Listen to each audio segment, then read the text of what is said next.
这是公司第一台，刷落来请收看咱的新闻。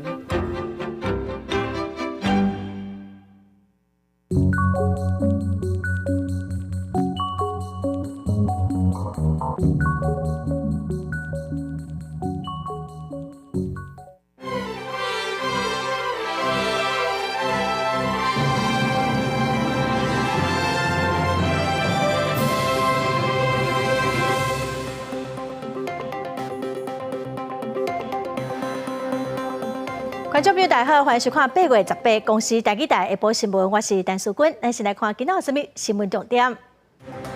Costco 进口的一款气势综合包，验出环氧乙烷这款致癌物超标。Costco 表示会退费提供消费者补偿金。透早4点外，屏东恒春西门路一栋公寓的电话卡火烧，烧掉5台奥多拜。台中市有加速桶对火车连落来，现场的加速味是正重。副总统赖清德去友邦巴拉圭今仔回顾，中共呛讲要连续5天伫南海军事演习，美国的军舰嘛已经出现伫台湾东部的外海。新闻开始来看 ，Costco 之前卖有 A 型肝炎病毒污染的蓝鱼，今仔又搁传出讲对美国进口的起司，嘛验出讲有一级致癌物环氧乙烷超标哦，这批货部分嘛已经卖出去了。消息是表示讲，这款综合包装的起司计共是有2000多包，卖出94包，嘛已经要求 Costco 马上回收。在这边呼吁所有的我们的消费者，如果你有在后市场有买到好事多公司输入的美国Sonoma精选干肉综合包，它的效期是在2023年10月19号。那这个产品我们就请消费者立即做退回到好事多公司的动作，不要再使用了。消息表示，伫8月7暗时对边境抽验这批货，美国进口的起司，加讲高雄市卫生局就去 Costco 公司做检查，嘛要求要马上回收。高雄市卫生局表示讲，这批违规的产品已经全部拢毁掉了，买来处罚业者。再来看屏东恒春西门路一栋公寓，透早4点外有爆炸的声，电话卡烧起来有5台奥多拜互烧掉，加在是无人受伤。警方认为是有人故意放火，嘛已经掌握嫌犯的身份了。我手上提一桶东西。18号天也未光，男子出现伫这栋公寓大楼的电话卡，明显看会出，甲手中的汽油桶压悬了后，一直向徛起来压，无偌久火光连续闪出来。原来男子甲汽油点倒，现场传来几来声的爆裂声，惊甲徛好赶紧逃生。我一进去，然后再要出来，没有2分钟，整个楼梯口都已经黑麻麻的，看不到路了。都是烟哦。哎，对，好恐怖。对，吓死了！幸好有后面的防火巷可以出来。民众讲火光出现无2分钟，烟雾就甲规个楼梯间砍掉的。只好为隔壁大楼走，但是代志发生前几点钟，就听到厝边有冤家声，阁有警察到现场关心。这场火警互因非常惊吓，第一时间到拍火，马来山顶档停伫电话卡的奥多麦，也是5台红烧派去。一栋集合住宅为7层楼，那现场的是1楼的骑楼在燃烧机车。朋友与小吃部互相敬酒问题发生口角，一方心生不满，携带汽油前往其住处骑楼纵火。警方调监视器，根据大楼一名单身徛户的讲法，发现一名黄姓男子有非常大的嫌疑，因为伊有可能伫敬酒了后，甲人冤家，涉嫌叫其他的朋友到这栋大楼来放火。警方目前已经掌握到黄姓男子的身份，而且采集到相关的事证。后续除了找出涉嫌放火的男子，嘛要报请检察官来指挥侦办。记者王刘婷、陈显坤屏东报道。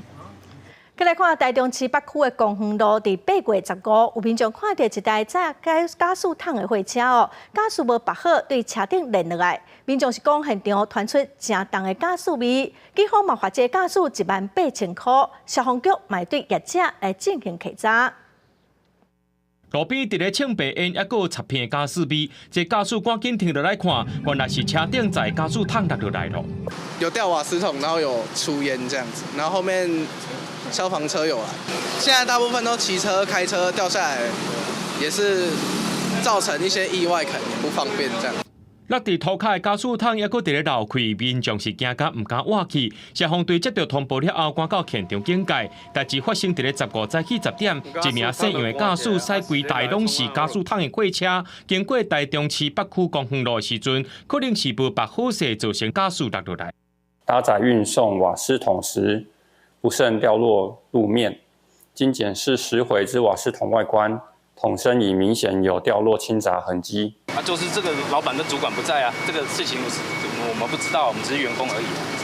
驾驶业者无愿意回应，不过其他业者表示，在过程除了爱把好势避免害来害去以外，过弯的时阵速度也爱放慢，避免加速桶贵起去。哇，这高咧啊，这腿在那举起来啊，安尼它就不会摇晃啊。哦，安尼较安全就对啊。哎呀，安尼较安全啊，不过即摆有诶。真就是，咱咧为着讲方便啊，拢几乎都无会熟啊，还是讲边啊一定爱扣起来。警消检视加速桶的外观，看到有明显的落差痕迹，会以违反道路交通管理处罚条例，会罚驾驶人3980块。啊，那消防局也会针对业者稽查来确认敢有符合消防法规无。记者综合报道。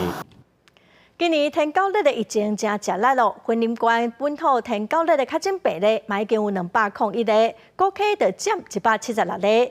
云林县环保局检查环境，看讲有物件积水哦，已经开出170多张的罚单。环保局嘛鼓励民众摕厝邻会积水的管仔、回竿仔来换一寡生活用品。伫高客有办头一场，就回收将近300件哦，后礼拜嘛去搁装头来回收。趁到好过转好天，高溪乡的民众透早就无用试试，甲勇气车顶内底积水倒掉，就是要避免病蠓生炭。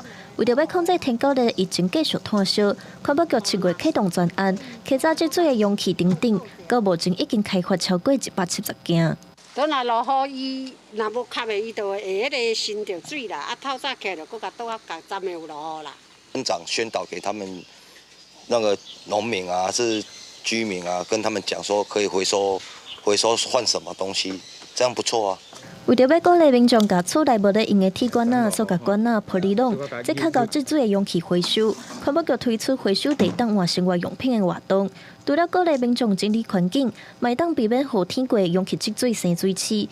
这个活动头一场就回收279件，效果袂歹。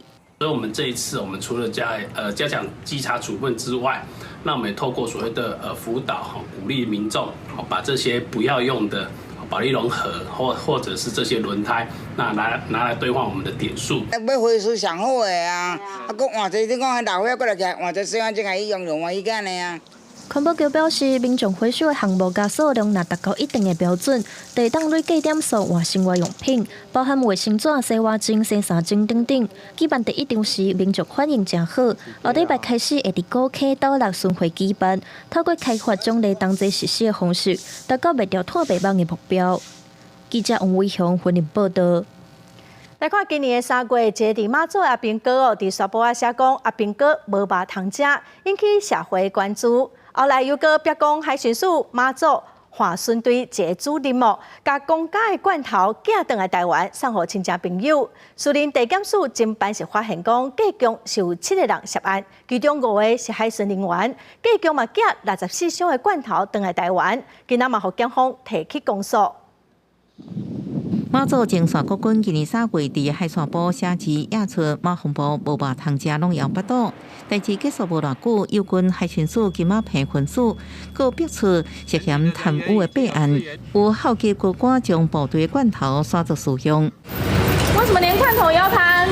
对批文无解释，伊就是马祖安顺队姓林的中校参谋主任，负责管理外岛补给品。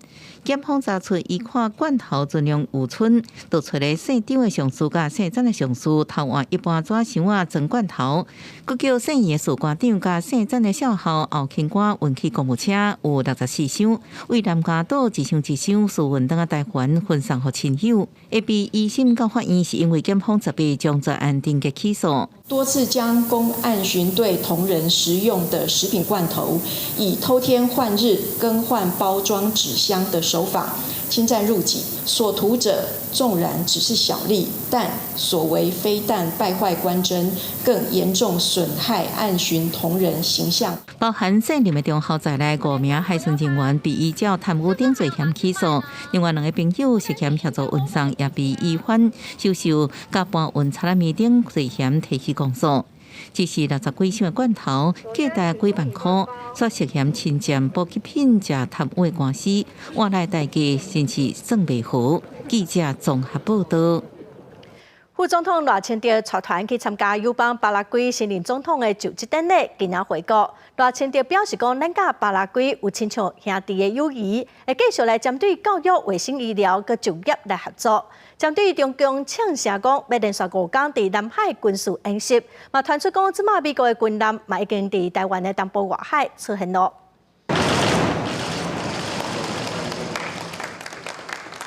副总统赖清德担任特使，带团参加友邦巴拉圭新任总统贝尼亚就职典礼。去的时阵过境美国纽约，回程过境美国旧金山，18转来到国内。赖清德是讲，贝尼亚伫就职演讲真罕见的能够提起台湾，展现兄弟的情谊，双方会深化合作，并强调国际社会拢真重视台湾。全国人民不管各行各业，因为大家的努力，让台湾的实力越来越强。也让国际社会看到台湾是一股良善的力量。赖清德出国访问引起美中竞争。美国海军研究协会公布，因应着赖清德过境美国，可能升悬台海紧张局势，将航艦雷根号打击群部署伫台湾东部外海。美国海军发言人证实，雷根号当伫西太平洋执行任务。不过，中共是放调讲会采取强烈措施来反制赖清德出国访问。共军18开始连续5天伫南海进行射击演习，可能是担任一个嚇阻的角色，也是避免中共蠢动。第二个，也不排除类似这个裴洛西在8月访台的时候，美军也是派出航舰在邻近的水域进行待命，有这个护航的味道。国防部表示，中共演习范围属有近化。例行性的射击，国军运用联合监控，将压到情报资料。苏志芬分析，雷根号出现伫台湾外海，目的大家拢知影，爱阻止中共军事扩张，降低区域的风险。记者综合报道。鸿海集团的创办人郭台铭，昨是以3只猪仔的囡仔册故事，向国民党的侯友宜和民众党的郭文德提出合作邀请。也毋过侯友宜是表示讲，伊捌去拜访郭台铭3届，也毋过2个人拢无见到面，伊会阁找时间、找机会去拜访。郭文德今仔是伫华仁馆来成立后援会，嘛有去部落参观，用心要抢拿赢的铁票。邀请柯主席跟侯市长可以坐下来一起喝咖啡，打败赖清德这只大野狼。引用3只猪仔囝的囡仔故事，爱靠大家团结才能打败大野狼。鸿海创办人郭台铭17参加主流媒体大联名参会，正式向南北阵营提出合作邀请。我的选举经验不如侯市长和柯主席。郭台铭深深的知道团结与合作的重要。郭台铭在主导左右2名，分别是前婚姻馆长丁正美甲前立委蔡正元。主办参会，丁正美也话写，郭台铭甲国民党、民众党3方爱通力合作。郭文泰是进攻东台湾成立华仁馆选题之友会，还佫参访部落，被看作是要拿赢铁票仓，原民部落意味是真高。一个人走得快，一群人才走得远。可是这一群人要走得远哦，并不是说乌合之众，他还是要一个具有共同的价值理念的才有办法形成一个真正的团队。我接受国民党征召成为总统参选以后，我亲自3次登门拜访，不得其门而入。今郭董耶和他归，我更应该展现更大的诚意，再次登门拜访。好友于路南屏东拜票，由屏东县议长周典伦的查某囝现任屏东市长周家琪陪伴参加。不过周典伦被看作是支持郭台铭的地方重要人士，妇女无共调。不过周家琪表示，妇女目标拢是落给民进党，虽然做法无同，不过彼此尊重。记者综合报道。台北市政府今仔宣布讲，双城论坛会伫8月29举办，市长蒋万安会亲身带团出席。今年的主题是新趋势、新发展哦，会针对减碳影响、回电的产业甲羽毛球运动来进行讨论。我会去这一次也是在过去3年疫情期间，改线上举办之后，我们恢复了实体的举行。好，那我们也一定会秉持对等、尊严、善意、互惠的原则来进行城市之间的交流。这一次我们定的主题就是新趋势、新发展。继续来看，中国的商务部伫今年的4月12日展开对台湾贸易障碍的调查哦。昨表示讲，初步调查显示讲，台湾对中国的贸易限制涉嫌违反世界贸易组织的规定，佮讲暗示要来取消 ECFA 对台湾的优惠。中国国台办伫今仔嘛表示讲，因支持商务部的做法。也毋过哦，海协会副会长孙雅虎是表示，中国并无要中断 ECFA。有专家嘛认为，中国无一定会取消 ECFA， 也毋过哦，对台湾的优惠可能会愈来愈少。台湾的企业、农业都要想办法来分散风险。中国商务部开始对台湾贸易障碍调查，牵涉到的产品已经为入园时阵2455项调整到目前2509项。14商务部表示，初步调查台湾对中国贸易限制的措施涉嫌违反世界贸易组织 WTO 关系非歧视原则、普遍取消数量限制原则这个规则，并表示要研究取消 ECFA 对台优惠。商务部将结合贸易壁垒调查情况，依据有关规定，研究采取相应的措施。若做台湾互人认定构成贸易障碍，外界烦恼冲击到 ECFA。中国国台办18表示支持商务部研究采取相对应的措施。不过另外一方面，海协会副会长孙阿虎回应，中国无要中断 ECFA， 强调政治对立是两岸目前上界大的根本障碍。专家分析，中国无一定会单方面停止 ECFA， 不过惠台措施无排除会较严。对中国挖靠独权的企业，爱想办法先分散风险。可能他给台湾的一些所谓的惠台措施呢，他可能会从严。当然 ，ECFA 里面的优惠也可能会越来越少。台湾的企业当然自己就要想办法，赶快去做一些分散市场的一些动作。中国商务部14宣布对台湾自碳酸酯扣定临时性反倾销税，也就是 ECFA 早收清单的项目之一。专家认为，中国调整 ECFA 早收清单项目是一种施加压力，那企业要注意，因为 ECFA 零关税的项目大部分拢是农产品，台湾农业嘛要注意受到冲击。记者综合报道。国际新闻来看，马来西亚昨有一台私人飞机无中地落落去，去弄到地面一台奥多拜甲汽车，造成飞行机顶头8个人落入2个人，拢总10个人死亡哦。当地媒体指出讲，伫飞行机顶头的死者大部分拢是政治人物。在沙阿兰一条主要公路对峙现场，车路甲草埔有一层高高的火湖，有的所在要咧庆烟。Di mana dalam proses untuk landing, 2 minit lagi untuk landing, telah hilang kawalan daripada tower dan terlepas di jalan raya, dan di jalan atas jalan raya dia telah langgar satu motosikal dan satu kereta. 在现场人讲，飞机落落时阵爆炸导火，部分的碎片飞出去，拍到一台机车。另外一个在机场工作，已经是马来西亚空军的人讲，看到飞机的飞行无够正常。根据大马媒体报道，日本媒体流传事故者名单显示有真侪政治人物，各正是行政议员，做哈利哈伦不幸罹难。现场遭碎遗体检视个确认身份。民航局长马哈马德表示，这架飞机为度假小岛丹卡威出发，会飞去。虽然澳洲当地的艾米纳镇附近，在特别高飞的飞行过程当中，无发出任何求救信号，请求降落也得到稳准。公司新闻恩文玲报道。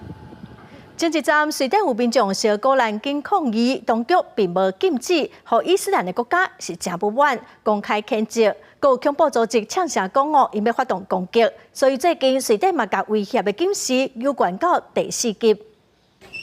瑞典今年爆发真正反伊斯兰示威，个公开烧古兰经。瑞典当局用言论自由无禁止这种行为，结果算互伊斯兰世界真生气。该大组织顶一周个呼吁对瑞典发动攻击，互瑞典升级恐怖攻击警示。En avsikt med att sprida hat och hot, det är ju just att skapa rädsla och trygghet. Och därför är uppmaningen, precis som statsministern säger, att vi ska leva som vanligt. Men det innebär ju inte att vi behöver göra anpassningar, och det är samhällsaktörer, myndigheter, verksamheter. 不过，安全局长也强调，希望民众继续过正常生活。瑞典甲英国单位是全球自由程度相关的国家之一，温准对个别宗教进行批评，无禁止受宗教的册。只是过去1年以来，暴力伊斯兰分子带来恐攻威胁已经欠悬。巴黎驻黎巴嫩大使馆顶礼拜互人评一条汽油弹，好在无爆炸。瑞典首相指出，虽然合法，不过无代表这种行为是适当的。 Och det är inte regeringens uppgift att recensera den, utan vi har den vi har. Gunnar Strömmer har tidigare beskrivit att vi analyserar ordningslagen för närvarande och ser om det finns skäl att göra förändringar i den. Men det är ett traditionellt lagstiftningsarbete. Så när jag säger att människor ska besinna sig så betyder det att jag tycker att allt som är lagligt inte är lämpligt. 瑞典过8月初开始已经加强边境管制，最近有真济西方国家佮更新对瑞典的旅游警示。美国也伫7月1日呼吁公民去瑞典爱提高警觉。公司新闻邓慧珍报道。来看南美洲的国家哥伦比亚，伫当地时间17中昼的12点04分发生大地震哦，有几啊千个民众是拢走到路中去避难。目前知影有一个民众不幸过往。美国的第一调查局测到的地震规模是6.3。 也毋过，哥伦比亚家己测到的是规模6.1。画面会当看到，伫首都波哥大路人的青红灯哦，是拢摇甲真厉害，民众拢赶紧摕手机来向亲人报平安哦。伫哥伦比亚国会天棚有一寡石雕，也有地震破坏，加载是无人受伤。哥伦比亚的地震中心表示讲，大地震发生无偌久以后，又阁有规模5.9的地震尾。 这届的大地震震央是伫中部的都市，是伫首都东南方40公里的所在。再来看加拿大国内哦，目前有1000外的树林拢会着火，其中西北地区的火嘛，特别拖到北部的黄道镇，地方有2万的民众赶紧撤离，情况是真紧张哦。另外，西班牙的加那利群岛目前有一场40年来上严重的火灾，火烧的范围有2600公顷，有将近8000个人受到影响。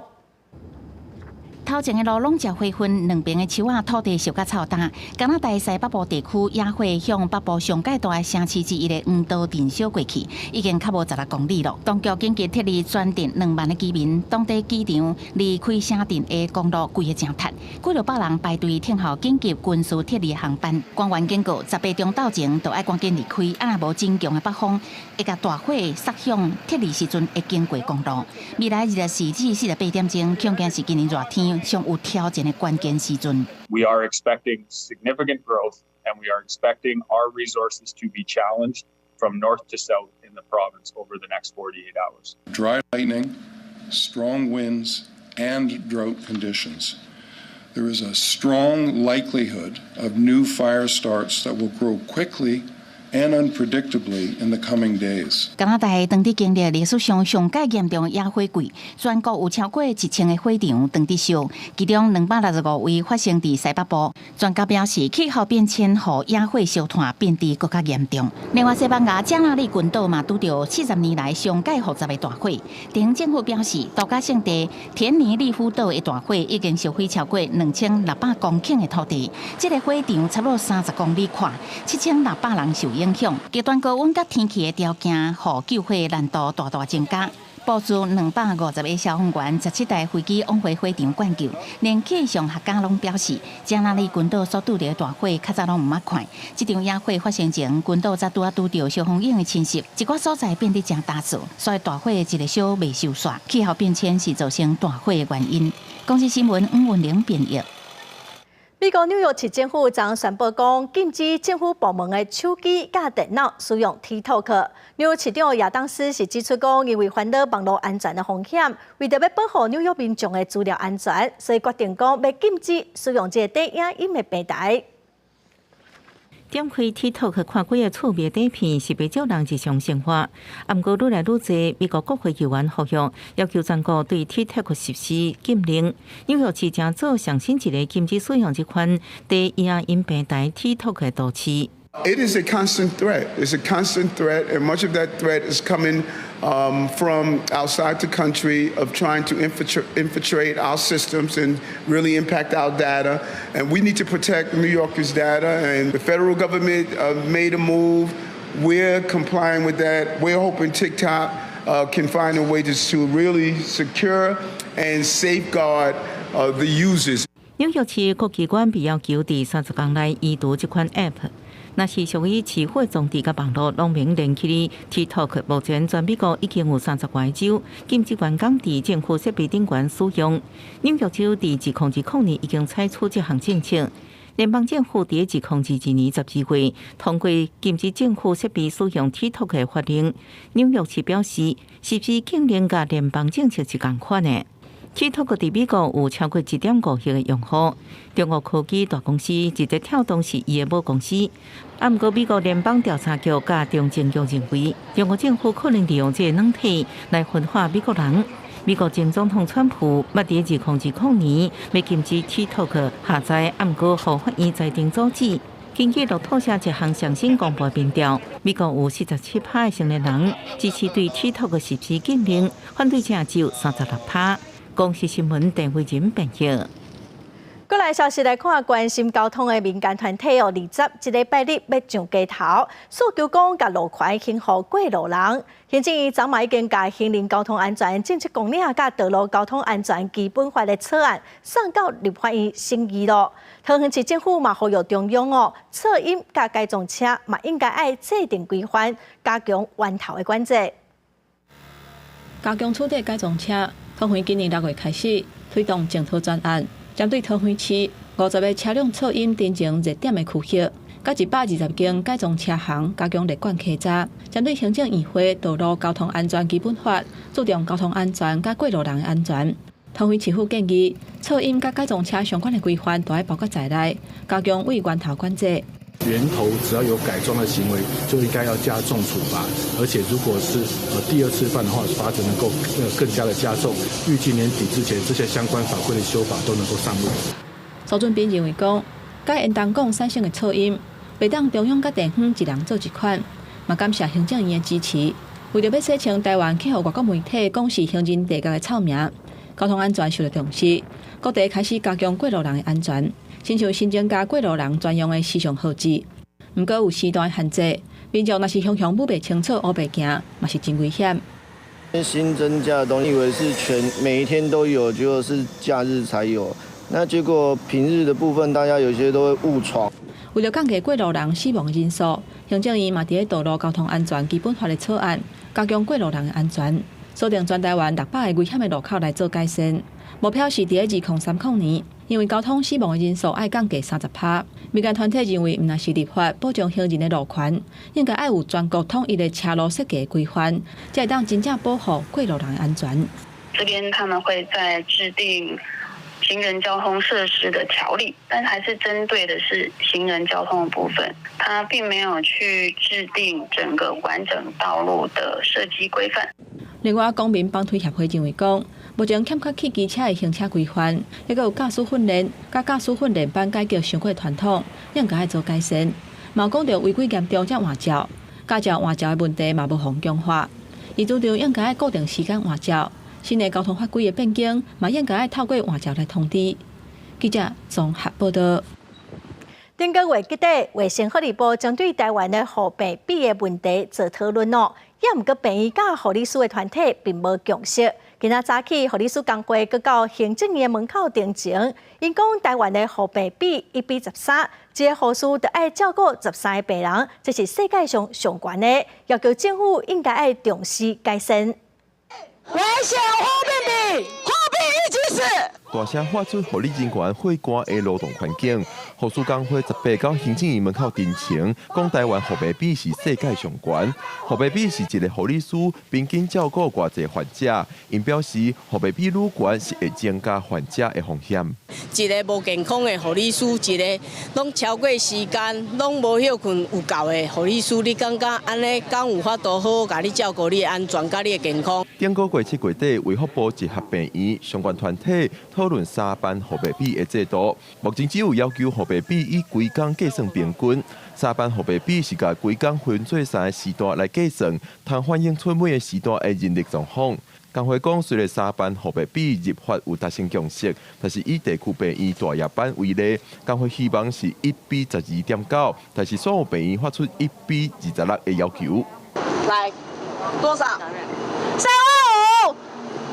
？3万5，3万5，包含夜班。外国遐是1:6，咱台湾是1:13、17、18。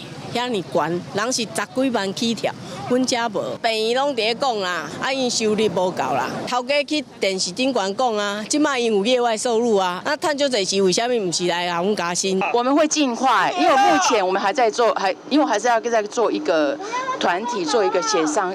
行政院甲卫福部代表表示，因阁需要参劳资双方协商讨论，会赶紧建议。但是，互工会批评，护病比相关的状况已经延期10年，希望政府通重视这个问题。记者林玉凯台北报道。中华县政府最近有一个伫西寮桃园利用共同处理中心的计划完成了后，是当来处理6万只猪的排泄物哦。目前是咧选地点，有2个可能的地点，拢伫中华溪湖的一个港街里哦。今仔当地里长甲民众就去县政府抗议，表示讲因绝对反对。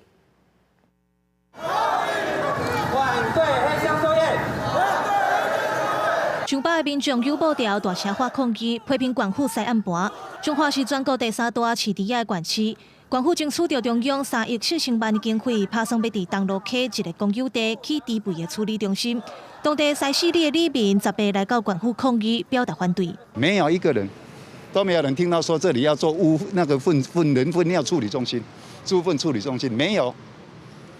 只有说要整治东螺溪。西武镇西市人口数有3000多人，那这个设置下去的话，猪粪的处理一定会透过发酵，那发酵的话一定会产生臭味，因此我们拒绝这些臭味污染源的设置。里长表示，县府18举办选地点的定数作业，选的2大拢伫西市里，不过事先完全无通知甲说明。里长批评县府无注重当地3000个居民的意见，态度可头是看甲清清楚楚。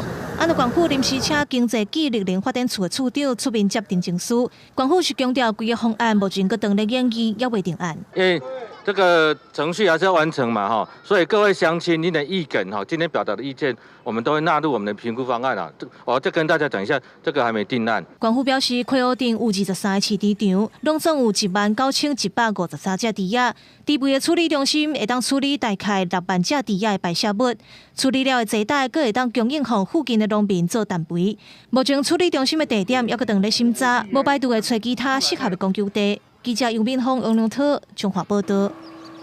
来看台南的关田哦，有一个非法藏茶库的所在，废烧18天哦才拍花。伫安南区哦，某一个非法囤物件的所在，嘛是直接发生火灾哦，和附近的民众是真怨叹。环保局是表示讲，这2个所在早就拢查到，嘛以上检方侦办咯，嘛强调讲哦，伫台南阁有162个类似的非法场所。市政府是表示讲，嘛已经依照危险的程度来分类，会随有动作。为空中看，规堆废弃的木材捣毁了后是无法度收煞。这个地点是伫台南关田区的非法囤茶场。面对这么大的火势，消防员一直咧拍火，不过火势也伫咧废茶内底烧。这场拍火行动到今已经有18日。另外，伫咧安南区，同款有一个非法的废弃物坑地场，一直有火警发生，互当地居民是真头疼。包括我现在站在这里，现在我门都阮太龙叫什么都要门窗都要锁死的，因为现在味道都有了。有尽量有法度管积极，来安尼管处理你的，无逐工安尼分，囡仔也好啦，老人也好啦，尤其无伫也无感觉，遐变倒来吼，真正拢唔敢开窗仔门啦。天到半冬，这个烧起来，烧到要几个月啊，20几天，哦，这里面真正拢无动，真正无等袂掉啊啦。 大拢反抗啊！当地居民话要去市府抗议，会这么受气，就是因为非法的废气不肯抵场，无人管理，搁发生火灾、空气含水污染等等的问题，全部拢是附近的居民在承担。这两大废气不肯抵场，其实早就已经立管处罚，不过改善进程却一直有火警发生。那本局在查获之后，都会予以重罚，那并要求清理人尽速清理改善。那除此之外呢，如果 清理人迟迟没有意愿清理的话，本局会预估代履行费用，那移送强制执行。环保局讲，目前台南市总共162大非法的废气不肯抵场，遵照统计立管，也是予议员批评市府拢无作为。对此，环保局强调，目前关田和安南两大非法的废气不肯抵场，检调等咧侦办。也内辖区内162大非法的废气不肯抵场。 也会针对风险较悬的地点设监视器，随时监控管理。记者温正雄台南报道。来看桃园有清洁队员要求民众家己甲粪扫拼上车哦，民众不满就对清洁队员侧干辣椒，清洁队员就去报案，要对民众提告。有律师是指出讲，民众的这款行为已经犯着侮辱公务员罪，相当哦是爱关一档。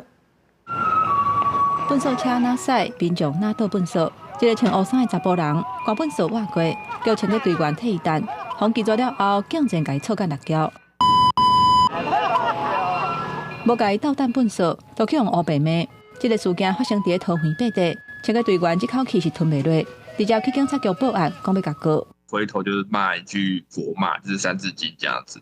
那队员觉得说他可能就是因为帮他协助丢垃圾，所以在骂他。嘛有其他的清洁队员拄到无理性的对待，若去用乌白骂，嘛有人挑工甲弄着。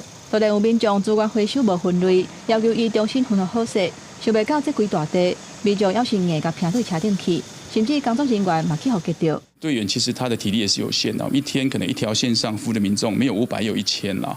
如果硬要我们队员每个都去帮忙协助的话，其实是强人所难啦。但是我们尽量协助是没有问题的。斗等粪扫并不是清洁队员的义务，那是乌白骂，虽然是头一个开，不过爱付出的代价恐惊是真大。对公务员有辱骂或是有强暴、胁迫等行为，都可能会构成刑法妨害公务罪章。 那如果我们是对公务员辱骂三字经的话，可能会构成刑法140条的罪责，最重可处1年以下有期徒刑。甲执勤的公务人员当场乌白骂，相当会面临1年的有期徒刑。免若出现威胁，甚至是动手的情形，这恐惊会涉嫌犯伤害，也佮有恐吓危安罪。记者综合报道。 PLG 职业篮球新地街口的公社赛约，进前宣布讲甲后卫林秉胜签约。 也毋过，这一天的时间，林秉胜就破文讲伊未加入。林秉胜有可能是搁互 T1 联名吸收。球队今仔指出讲，若是签约了后又搁变卦，这个例一开哦，未来联名互相抢人的情况就会愈来愈严重。面对这期林秉胜甲红点名 T1 联名的球队，目前是还未回应。 伫个官方人面册宣布 T1 职业篮球名册后卫林秉胜要加盟 T 联名职业篮球新地街口公社赛队，还佫做宣传的影片。想袂到了后，林秉胜煞伫伊个人的社群发声明，讲无要加入，引起球迷讨论。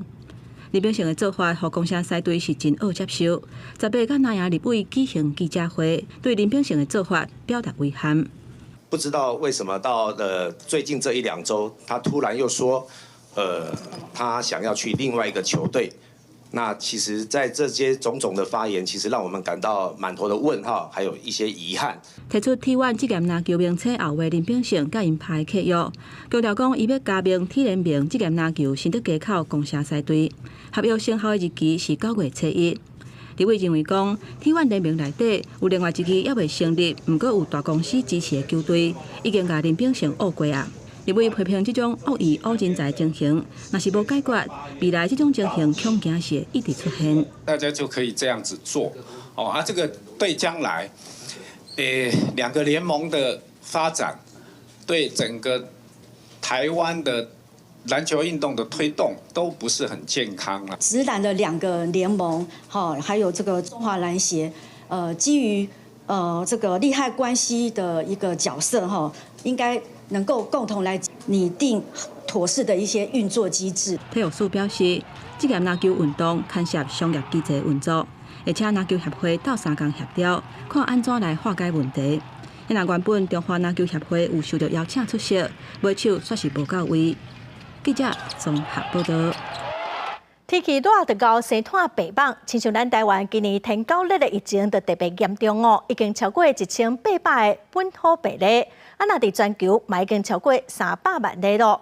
毋那网哦，因为高温，佫会产生真侪病虫害，损长农作物，咱就透过咱的专题报道做回来了解。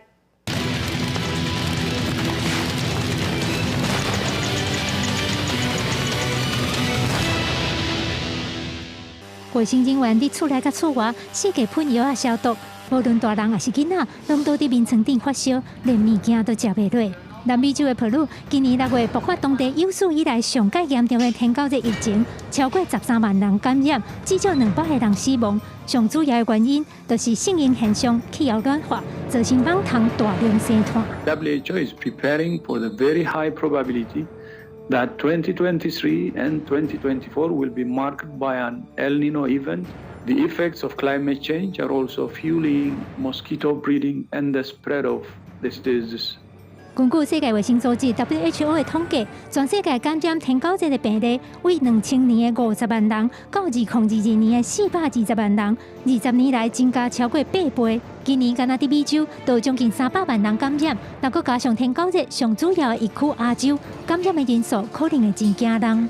About half of the world population is at risk of dengue, and dengue affects approximately 129 countries. 天狗热伫世界真侪国家拢造成威胁，台湾当年的热天嘛拢会有天狗热的疫情，今年的疫情看起来是更较严重。为这张图的数字就看得出来，甲顶一摆发生性因现象的2019年比起来，台湾今年到目前为止，天狗热的病例明显是增加非常多。而且除了台南上界严重以外，疫情佫直接下过北回归线，互婚姻关嘛变作疫区。专家表示，这显示气温飙悬对台湾的天狗热疫情影响愈来愈大。但是真侪人会叫是，若拄着天狗热，喷药来消灭蚊仔就好啊。专家讲，平常时保持环境的清气，才是对抗天狗热上好的方法。药反倒转来爱喷愈少愈好。普通时咱莫定定去喷药啊。恁知影讲，你定定去喷药啊，拢无去清迄垃圾。你敢喷药啊？这网虫就有抗药性。啊，若是讲咱突然间若是咧大流行，有迄传染病咧流行时阵，你去转药啊，迄拢无效。除了天狗热以外，蚊仔可以传染马拉利亚、溃疡热、猪卡病毒等等各种的病。专家表示，以台湾目前的环境，马拉利亚会搁再流行的可能性并无大。但是，参照溃疡热、猪卡病毒这种会伫人口集中的城镇传染的病，确实有需要加较注意的。另外，气温升悬会大量生团的虫，毋若蚊仔尔。去年伫屏东甲高雄的柑仔蜜，就去互一种白骨神传染毒素病，造成小脏现象无法度收成。台东的稻仔嘛，因为突然间出现真侪真久毋捌看过的乌龟仔虫，互农民损失真严重。即摆因有气候变化，所以造成讲这原来无讲介重要的次要的海棠，即摆看压起来，一压起来，大家毋知要怎处理。所以一规个东部这稻米的水稻的山区其实影响较真大。专家表示，因即马对推动每一个乡镇拢应该有一个食物医师，随时提醒农民爱注意什么新的病虫，要安怎处理，才会当应付因为气候暖化愈来愈严重、愈来愈复杂的病虫害。记者甘文恩、曾俊佑综合报道。天气反常，极端气候影响全球，北半球的高温阁一直打破纪录。有的果子树无水通灌溉，有的是上早开花。最近美国就因为温度升悬有够侪的桃啊霜冻，要安怎来应应高温的天气？各国是拢真伤脑筋。一大片的果子园，为空中看是发甲真旺，毋过我近者看，未少树叶啊拢拍伤，有的果子树甚至已经打起。最近美国一直拢降温，严重影响农作物收成，互超这州种蜜桃的农民是真烦恼。So in February, all the peaches have blossoms on there that bloom because it got so warm. And once they're blooming, they're susceptible to cold or any type of damage. 另外，贵在颠倒病的南半球，去年到今年初反省的现象，互阿根廷的农民真歹过。真正葡萄经过低温冻伤，今年全国总产量高成比去年少4成，影响葡萄酒制作甲出口。Problema porque hay ventas, entonces, si bien no va a afectar directamente el próximo año, nos va a afectar para las próximas dentro de 2 años. 气候问题要长期控制，无论是高温酷化，也是暴雨淹水，拢影响土价、农产附近生态环境。有农民用更加新的除水设备甲灌溉方式，为改进其他的农作物。其他亲像 AI 监测者的科技，农业也慢慢普遍，只有收集农作物生长甲周围环境的大数据，改变种的方式，应对气候变迁。公司新闻杨眼朋友。中研院前一站有研究指出，讲多饲的绿地对心理健康是有帮助。最近又有研究指出，讲绿地较侪治疗躁郁症的人口比例会降低哦，可以当来增加民众的寿命。走入树林，吸收新鲜的空气，看到一片青冷冷的风景，让人心情轻松。研究证实，绿地对人的身心健康拢足好。国内研究团队更加进一步发现，甲减少躁郁症有关联。团队透过卫星的技术统计，发现绿地较侪乡镇，躁郁症发生率嘛较低，人加较长岁数，也增加产值。整体来讲，会因为绿地让我们比较不会得躁郁症。可以让我们大概平均来讲，整体多活了6年左右的时间，它可以带来212.7万美元的一个产值的一个增加。绿地较侪躁郁症发生的几率嘛较低，但是研究团队强调，袂当直接讲绿地少就会增加躁郁症的人口，因为躁郁症的成因真复杂，甲基因、甲环境拢有关联。世界卫生组织 WHO 已经建议，徛喺附近300公尺以内，上无爱有0.5公顷的绿地，算起来每一个行政区也是乡镇，应该爱有25.6%的绿地比例。因为很多因素是属于不可控制的，比如说像基因啦。那但是绿地呢，其实是起码我们可以控制的，而且是可以我们努力的方向。台湾科技媒体中心邀请研究者分享，团队指出，目前国内有50个乡镇无达到 WHO 建议的绿地标准，超过7成拢伫个6都，以台中市上济有10个，台南市9个，另外台北6个，新北5个，桃园1个，还佫有高雄6个，建议拢会当增加绿地。记者综合报道。修剪树啊、刷树啊，拢有真侪学问哦，嘛常常引起争议。农业部的林试所就请专家来上课，专家是指出讲，刷树啊其实成本是真悬，修剪树啊嘛爱有技术哦，就爱甲地方沟通，掌握技术，才会当来减少争议。这片菩提树园区是甲台东县政府拓宽台东市四维路原来道路菩提树所来遮，迄个时阵引起争议，即马个互民众发现超过一半拢死去，争议不断。不过这只是这几年来台东县甲高雄电池这片修剪树啊甲刷树啊其中一项争议。18农业部林试所伫台东市举办人目树啊平摊会，也甲修剪树啊教学。专家是讲，伊刷树啊上好的方案，就是伫路边重新找所在遗失，连做袂到，爱考虑因素就愈侪，投资愈侪。非移不可的话，那你这个移植的工序跟工法，你就要考量了。因为移树其实如果你要移得好，那个树越大，投资其实越多了。另外，修剪树啊嘛引起政府部门甲当地民众的冲突，因为天气愈来愈热，民众拢想要较侪树因的所在较凉，不过风太侪，树啊倒去会威胁民众的性命财产。修剪树啊也是政府部门的工作，爱安怎修剪才好。专家建议政府经费的计算方式爱改变，应该用工算钱，不是修剪量来算钱，工人收树啊才会收较水。开心减法就是让这棵树的风阻降低，树能够不会产生那么大的风阻，可是让树木的外形呢还是维持那个健康的样子。如果你用人工用修剪的树木的成果来计价，应该会比较好嘛。但是如果你今天用重量计价的时候，我当然越重越划算嘛。一寡县市修剪树啊用外包制，发包的承办人员可能无修剪树啊的专长，也是知识，无法度正确引导厂商修剪。专家建议爱培养专人专职负责，才袂一直有修剪树啊，也是刷树的争议。记者综合报道。日日银行调查指出，讲以前长河旅游是真旺哦，有8成5个业者真乐观。下半年有超过5成业者要去找员工哦，也毋过有将近7成业者是表示讲，因无准备要帮员工加薪水。无用大促销团队介绍，旅游业者透早都无用布置展场，看好下半年旅游大季抢市。业者观察到疫情了后，热门都市伫大季销售量继续欠悬，民众要愈来愈早规划行程出市。产品出得早，而且消费者也预购早，尤其是北海道是目前12月的北海道大概已经卖了6成左右。秋季旅游展登场，未少人拢去比介绍。业者分析，因为第一线都市航班量也未恢复到过去。商务客也未少，介绍市一直欠悬，所以未少业者推出二线都市包机，介绍较稳定亲民。虽然量化旅游也未恢复往来，不过已经未少人伫咧问。桂林、张家界、九寨沟，其实这些台湾的旅客程度还是有一定的一个人数，所以我们也很期待说，如果开放的话，这些中国的旅游还是会慢慢会增长。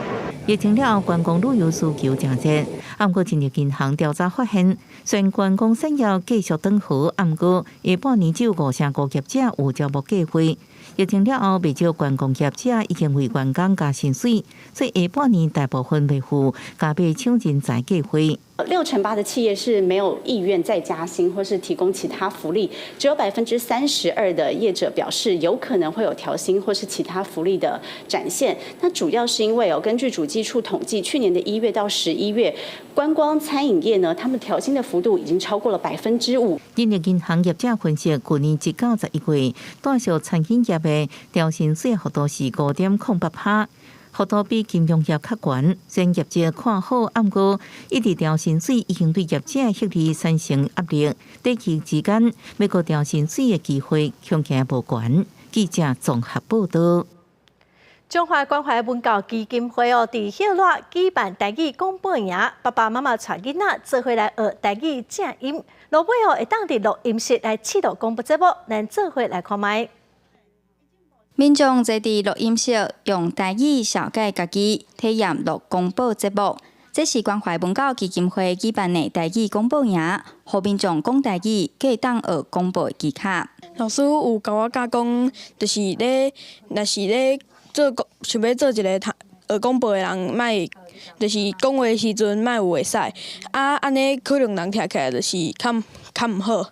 这个电台的这个广播对阮来讲是一个足新奇的迄个经验，嘛感觉足趣味的安尼。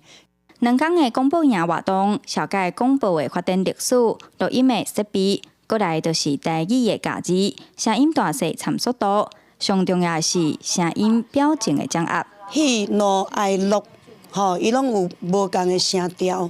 你都爱，咱就做一个优秀的广播人员，你需要配合这个情绪来发声。这个广播营主要是咧教小朋友，其实广播加台语咧结合，就是互因平常时都会开讲啊，会讲话啊，会伫咧厝甲爸爸妈妈讲话，所以阮举办这个亲子的广播营，就是互因用台语落去讲话。关怀文教基金会表示，台语广播营已经办10多档。因嘛发现用这种浸水式的教学，囡仔人会真自然开嘴讲台语。最近这几档嘛开始有外县市的家庭特别来中华参加，可见民众对母语活动愈来愈重视。记者杨淑晴中华报道。来看宜兰有一个少年人，伊真喜欢洗菜籽仔，伊嘛认为讲台湾的菜籽仔是真有特色，因为伊会晓讲台语、华语、英语甲日语所以就用伊的专业知识甲无同的语言带游客洗菜籽仔。佫有袂少人会专门来指定伊做导游。第一台青春的台湾伫即礼拜日暗时7点半，咱就做伙来对这个少年人洗菜籽。真的所以各位等一下他刚刚真的现炸出来的你还没吃的时阵，一口一口小口咬。休热期间，学生对老师去宜兰南北馆市场校外教学，这是宜兰成立上久的菜市仔，已经有100多年历史。慢慢调，慢慢选啊！有花咧卖菜甲卖肉的声音，也有各种的杂货啊。房主位同合作是少年阿公，伊带学生来认捌伊从细汉到大汉的所在。菜市仔是都市甲农村的连接。房主位希望会当保留菜市仔的文化甲传承，甲当地留予后一代。信封。其实咱从产地到餐桌这一条龙的路径，设一个菜市啊，在任何一个角落，你都他了解咱过去到现在农业生产的历程。那如果学生在他们还年轻的时候，可以把这些菜市场一些元素、文化元素，把他们种进去他们的心里，然后未来我们菜市场文化才有延续的可能。真侪学生对菜市仔的环境是真兴奋，透过彭主委甲学校的老师共同设计实景解谜游戏，让学生主动学习，勇敢开喙找答案，为市场美食、技艺甲文化三个层面，入捌菜市仔内底古早的智慧。我觉得它跟我平常想的非常不一样，它是一个很有文化的地方，就是除了平常买菜以外，还有很多可以体验的东西。兄弟啊，为台湾出发，让亚洲其他已开发国家的学校老师，拢有机会来到台湾，来到宜兰，找少年阿公，咱来去洗菜市的过程，了解农业甲生活的关系了后，其实每一个都市内底的菜市啊，都是世界行的农业生活的一个入口。你有看咱遮，其实咱当地宜兰市哦。配合教育、文化还有食食，少年阿公彭主委拍拼向外界推广菜市仔的文化，进一步了解家己土地故事甲文化，为后一代留下更较好的环境。记者陈兴竹、黄一修、宜兰报道。下半部的天气，咱来看个县市详细资料。北部地区上低29度，上悬32度。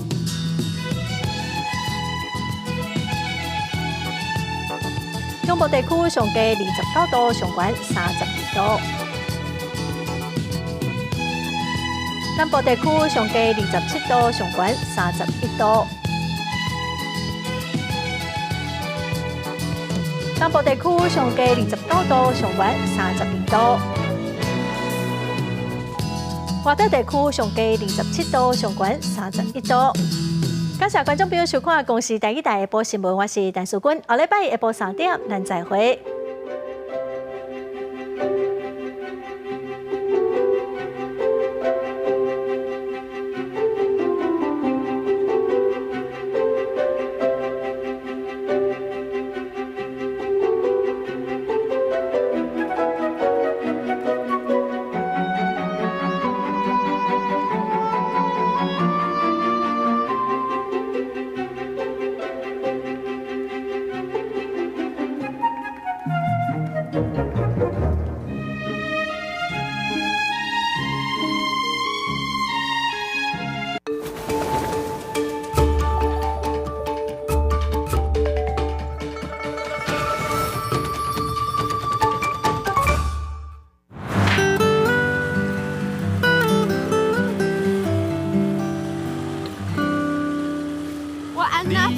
吹无啊，不是啊，靠运气。